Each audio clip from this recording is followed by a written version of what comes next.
Hi everyone, and welcome to the official tour of the Onami House virtual office. My name is Daryl O, and I am the operations manager and Notion expert around here. So before we go into the Onami House workspace, I wanted to give you guys an overview about the pains and problems of operating a business that scales and why Notion is the ideal software to solve them. So I'd like to start this presentation with this text message right here. Pause to read. And I'd be lying if I said it was not the most common issue that I see when business owners attempt to scale. So if you're here, it's probably because you want to scale your business. And you've either got a service or a product that is making you some money, maybe even some good money. And you know that if you want to grow, that you've probably got to set that product or service passive. I mean, that's why you're taking this workshop, right? But you're the only one who knows how to run your business. So even when you try to hire somebody to help you, you often only end up paying them for you to do their job, right? And if you're not ready to scale, I want you to stick around and listen, because if you want to eventually build a business to escape the rat race and stop selling your live time for a paycheck and start making money in your sleep, you're gonna have to solve for this problem eventually. So here's the problem. This is you. So I want guidance. I want leadership. But don't just like boss me around, Like lead me. Lead me when I'm in the mood to be led. You want help, but you don't want help. And that's because you are actually just unhelpable, right? And why? Why is this such a common problem? Well, it's because you've never actually learned how to delegate to yourself. So when you go delegate to a virtual assistant or a first hire, it fails. And I'm gonna ask RuPaul to help me out here with this one and get you to understand that if you can't help yourself, meaning if you can't delegate things to yourself, how in the hell are you gonna delegate to anybody else, right?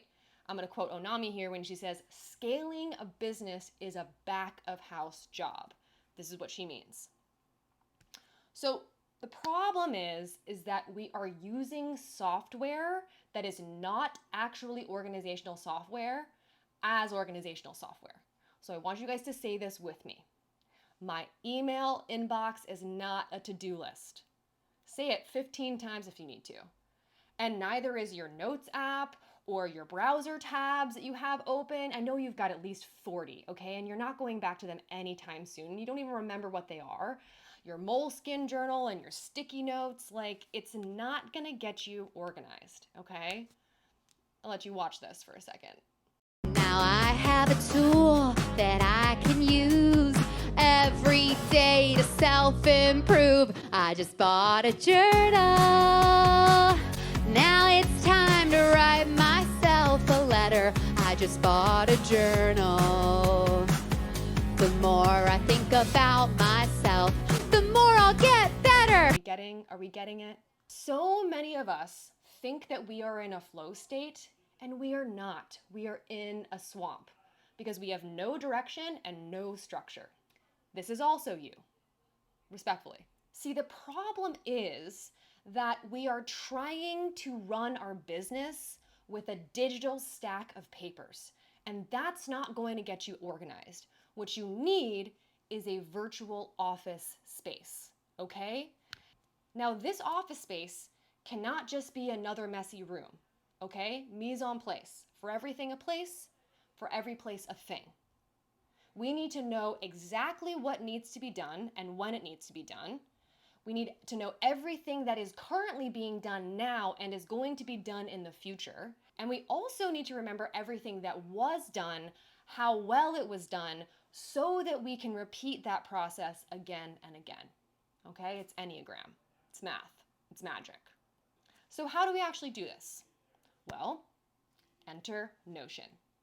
Notion is essentially that virtual office space that I'm talking about that is a carbon copy of your business, okay? AKA your clone, back to the original slide, right?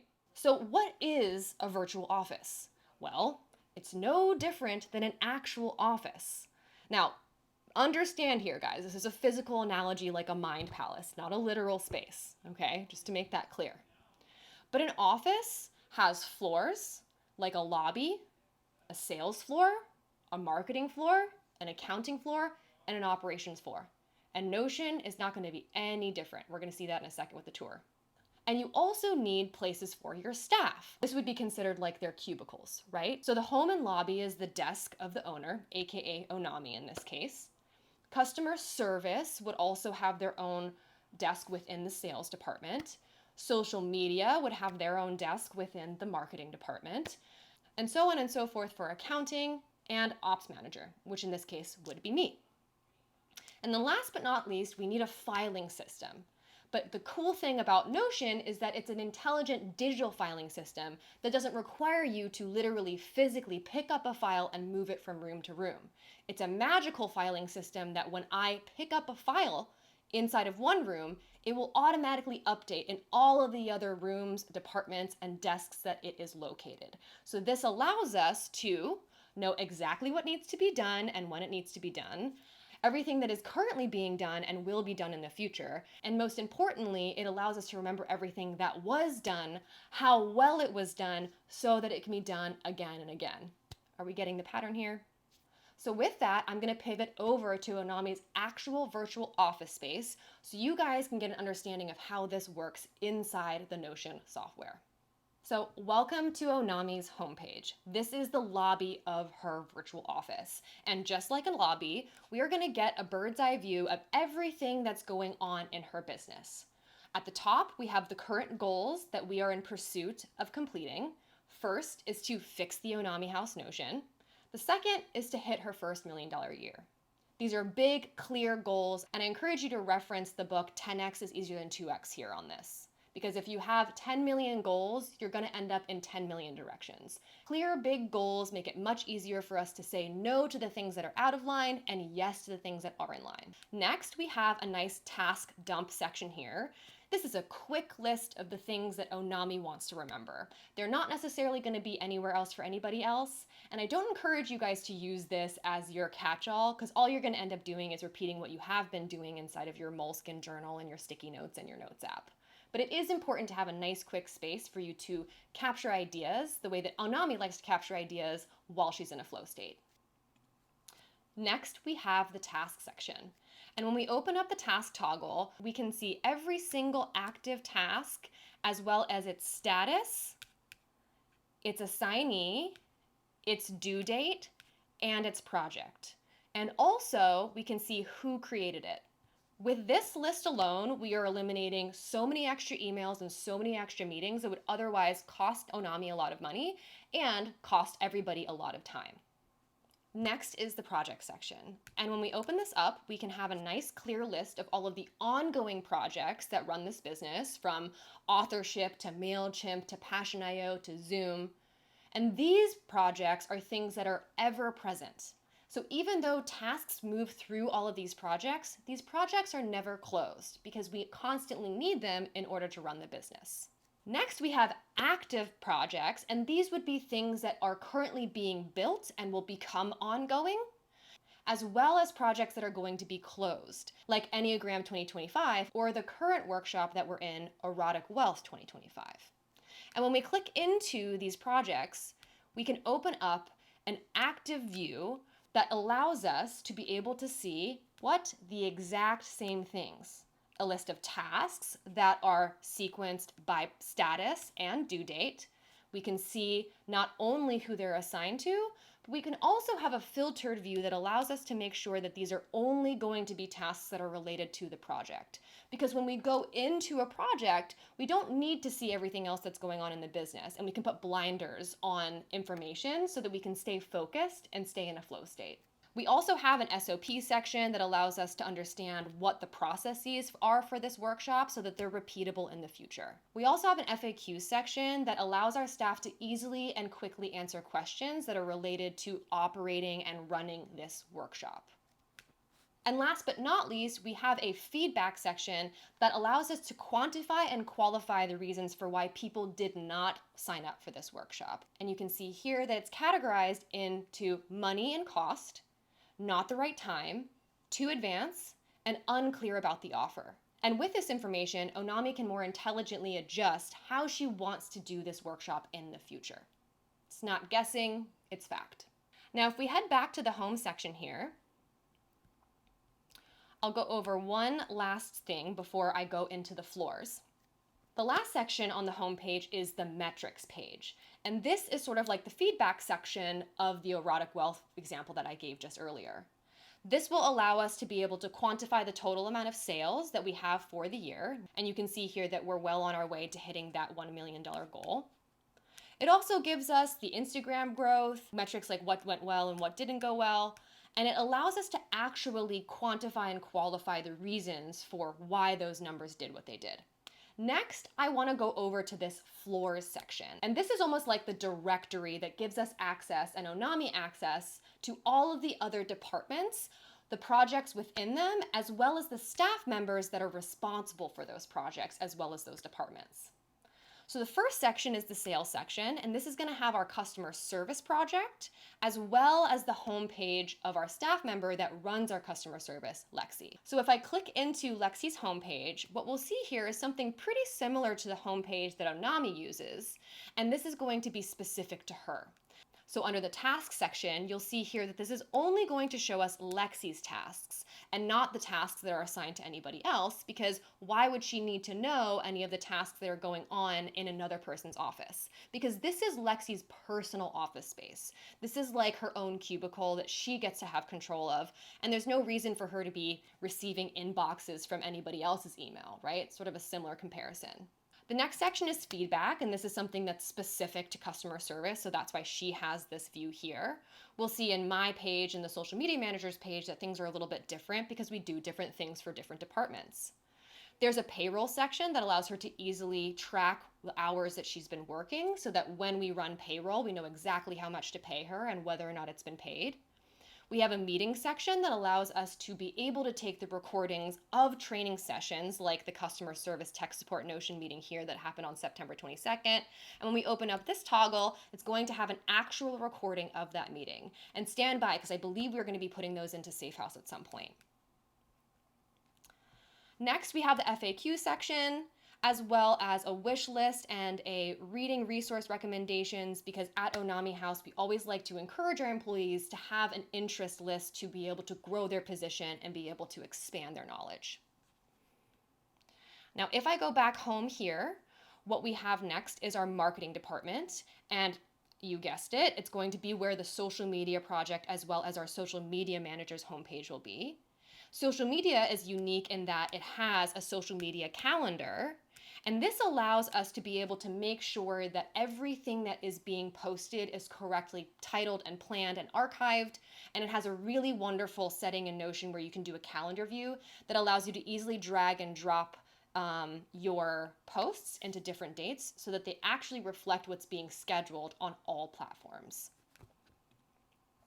We also have the social media SOPs and social media FAQs, as well as some quick links here like files, like YouTube thumbnail and Instagram thumbnails that are connected to Canva so that we don't have to go hunting for things that we use often for social media, as well as a general schedule of what is supposed to be done on a regular basis on a monthly level, on a weekly level, as well as a daily level.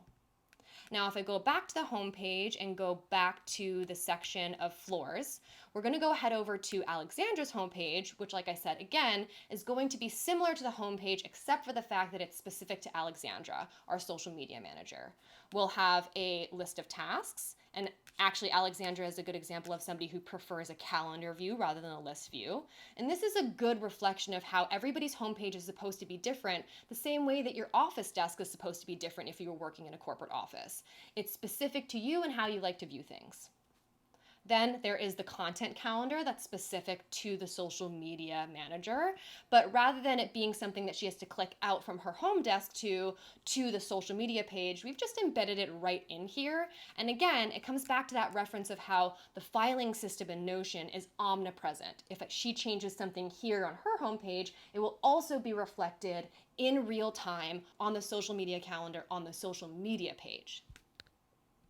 Then she has payroll, meetings, and FAQ just like Lexi did, except Alexandra is in charge of making sure that she captures the total number of Instagram followers, IG interactions, IG views, TikTok followers, and YouTube followers, as well as improvements and wins that need to happen on a monthly basis. And that analysis is sent to Onami so that she can adjust her strategy accordingly. Next, we have the accounting floor. This is where we're going to have the accounting project, surprise, surprise. And I'm not going to go through the details here because it's essentially the same thing over and over again, right? Accounting specific tasks, right?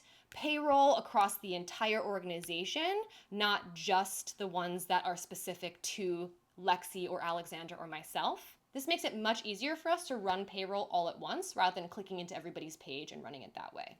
Now, last but certainly not least is the operations floor. That's my domain, where we have the Notion project that has Notion task, Notion SOPs, Notion files, and Notion FAQs. You can open up all of these toggles and it'll essentially look exactly the same as the other pages, except for the fact that it's Notion specific. Finally is my homepage, where I have my own tasks, the list of content, feedback, payroll, meetings, FAQs, and a note sections, as well as some passwords that I uniquely have as the operational manager that needs to have access to all of the different platform passwords, as well as all of the files across all of the projects, not just specific to one project at a time. So that concludes the floors directory. I want to show you one last thing, which is probably the most powerful tool within Notion, and that's the action section. And this is something that's only possible once you've actually perfected a process for it to be repeated over and over again. You may be familiar with this if you've seen the Onami launch template, because this is essentially what we use to give that freebie, and we'll be sure to give you a link to that below. But when we click one of these buttons, it automatically creates a project for a new launch. And all we have to do here is open this up, customize the new launch to, let's say the next one here is going to be Enneagram, and it actually is 2025. All right. It's an ongoing project. The manager is Onami, but I'm also going to put myself because I'm the manager of all projects. We can customize this to Enneagram 2025 tasks. And then we can change this to Enneagram SOPs. And as we're executing the Enneagram for 2025, it's my responsibility as the operation manager to track everything that has been done and ask Onami to send me videos of how to get those things done. So it's the very last time she has to explain how to do something, and she can officially walk away and delegate it to her team. Once we have the SOPs, I'll break those down into FAQs, so it'll be easy for our team to be able to search through a list of common questions so that they're easy to answer. And all we need to do to change this is to go into the filtered view, rename this from project to Enneagram FAQs, and then change the filter so that it's not Safehouse, but actually Enneagram. And actually, this is a good example of me needing to create this first. So we'll go in here, create the tag itself. We're going to call this Enneagram. Okay, once it's been created, we can go back to the filtered view here. Underneath this, click Enneagram. And what we'll notice is that there are no FAQs yet because no SOPs have been created. And this is going to be the first time our team takes it from active to passive. Now, a really good example of a completed SOP is in Q&A, and this is probably the most repeated step in our business. And if you open this up here, it is a very comprehensive list of steps in sequence with a very, very micromanaged list of videos that are timestamped to specific steps so that it's super easy for anybody to take over this position if somebody's sick, if we have a new trainee, or if we have somebody that needs a little refresher on how this works. This is something that I would really encourage you guys to hold yourself accountable to when it comes to actually setting up a virtual office. Record every step to a point so that anybody could step in at any time to be able to do what it is that you need to do to run your business. But the most important part of this button is that there is going to be a pre-existing list of tasks that are automatically populated from Onami's launch process. So if we open up these toggles, it automatically has populated the entire process from pre-launch to during launch to post-launch, which I would argue is the most important phase of any launch to make sure that we're actually folding it and putting it away. So there you have it. Essentially, this process is just like any Enneagram process. We intake the information, we draft a system, we train and test, and then we cut the unnecessary. We'll do that for a second time at the end of the launch, train and retest again, and make a final edit so that we can put it away. And this way, this time next year, we'll be able to simply click a button and execute the project. Thank you guys so much for sticking around. It was my pleasure to give you guys a nice little insider view of how we run things at Onami House, and I so look forward to seeing you guys in class and answering your questions. Bye!